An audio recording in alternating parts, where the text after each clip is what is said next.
welcome back to Afternoon Express. Now, the LG G8S ThinQ is LG's flagship product. It brings together everything that you would expect from a flagship smartphone with several innovative features that set it apart. Now, one of our favorites, the time of flight sensor.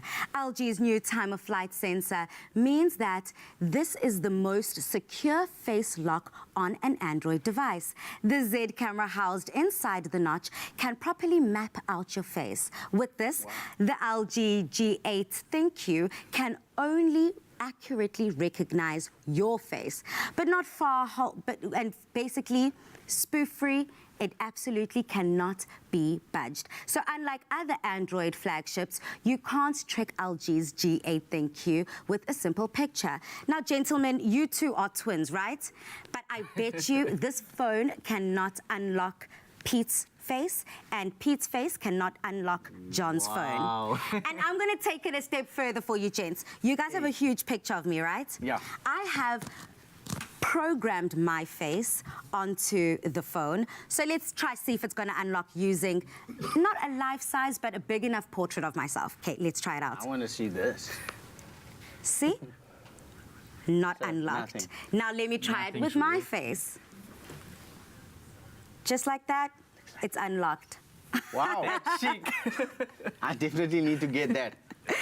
Basically, y'all cannot be stealing each other's phones, and no one can steal my phone either. Now, LG's G8S ThinQ is modern, state-of-the-art smartphone. It has speedy performance, a bright 6.1-inch display, good battery life, and retains the headphone jack and SD card slots, which many people do prefer, me being many people. Available in several colors, the G8S is sure to impress. Yeah. I got the super stuff, they won't hear a sound. I'm on another level, you're going down. I got that master plan. Now, after 2 years of developing a unique jazz and Xhosa folk music fusion, Ayanda and Ondela formed Thesis ZA. The duo has graced a bevy of notable lists, including the Mail and Guardian Top 200 Young People of 2019, as well as OK Africa's 15th South African artists to watch. Now, we get to find out all about what all the buzz is. So if you've got any questions for Thesis ZA, hop over to our social media and remember to use the hashtag Afternoon Express in all of your comments. Welcome to studio, ladies. Thank you so much. It is so lovely to have you. I mean, hearing you warm up during sound check gave me goosebumps. It just made me feel like, yeah, this is what I need to experience on a Friday. But you've got such a very curious name, Thesis ZA. How did you come up with the name?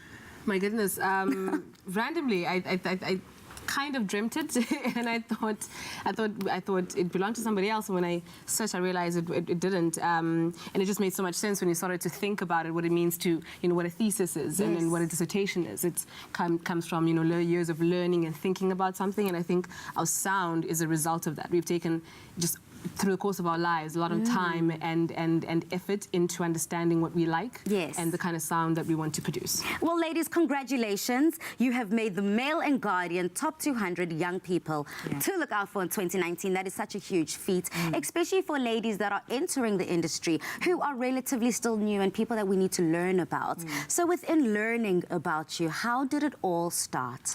I mean, we met at UCT.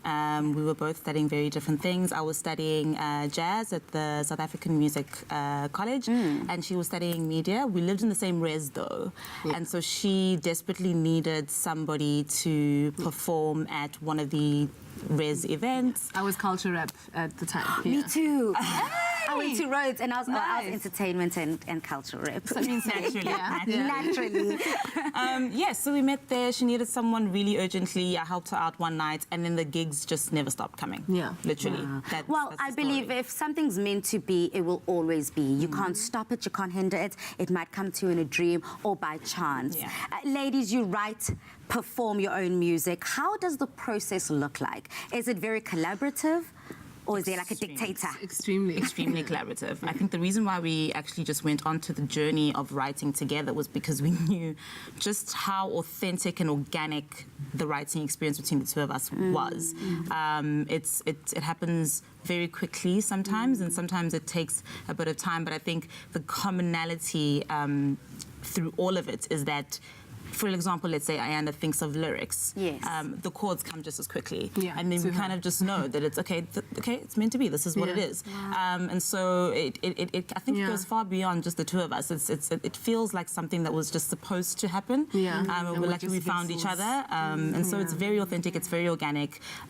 It's a great partnership. It does look like a true partnership. There's no Beyonce, there's no Michelle. You're coming together, celebrating each other. It being Women's Month, what would you love to see happening, not only in the music industry in South Africa, but as a whole, as a country? So I think, this is what we really highlighted, especially in our Mail and Guardian profile, was that as much as we love what's happening in the industry in terms of diversification and, people are becoming more and more confident in being independent artists, I think when I look back at where we come from as a country in this space, there was a really, really strong culture of songwriting. And I think we've lost that. And there was musicians owning the music. And owning the music that you write and you perform. And I think we need to get back to that place where people own what they make, you know what I mean? And they make money off of it for years to come. And that's what we're really trying to advocate for, is more songwriters and more access into the spaces for those songwriters. That's, I think, for me, that's my biggest Absolutely. Powerful challenge. woman with such a powerful message, and that powerful message is definitely fed through to your music. And people that definitely want to connect with you is our social media. And online, we've asked you if you've got any questions for Thesis ZA. We've got Cindy Williams, who asks, do they feel pressured by, example, sponsors or record companies to do songs in English?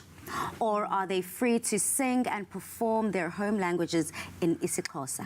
Well, the nice thing about how we work is that we've chosen to be independent. We're very deliberate about not having big companies and big names behind us trying to maybe sort of guide us in a way that is more financially motivated than quality and creatively motivated. So we don't have that problem. But I'm sure that is difficult. Everything comes with its own challenges and hurdles. How have you been able to push through as independent artists? I think it's in the quality, honestly, and that's not even, that's for me. Girl, you can hype yourself up. It's okay. I'm not even trying to.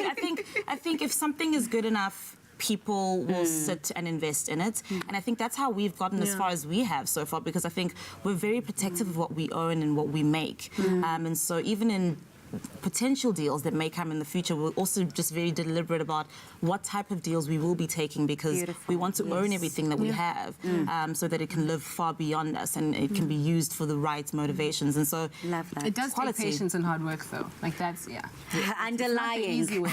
Underlie, highlights, italics. Ukanyisa asks, I just want to know how they are so amazing, and those voices truly are amazing. Kanyisa, let me tell you, I heard it myself.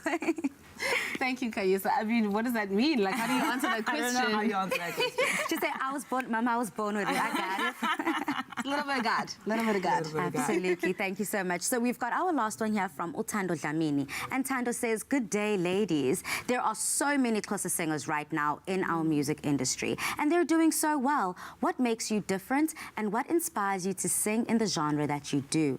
What inspires you to write all the wonderful songs that you do? Wow, that's kind of a two-pronged question. Yeah, isn't it is. I guess I'll answer the first bit. First of all, we don't intend to be different. We just want to do, because we understand that what we have, no one else has. So I wouldn't say that it's necessarily a conscious effort to be different. We just know that we are. Our very experiences, our tastes, and even just, our kinds of creativity. I'm someone who's very lyrically based and kind of visually as well. And Ndela is extremely she sees the music with her eyes. I think melodical.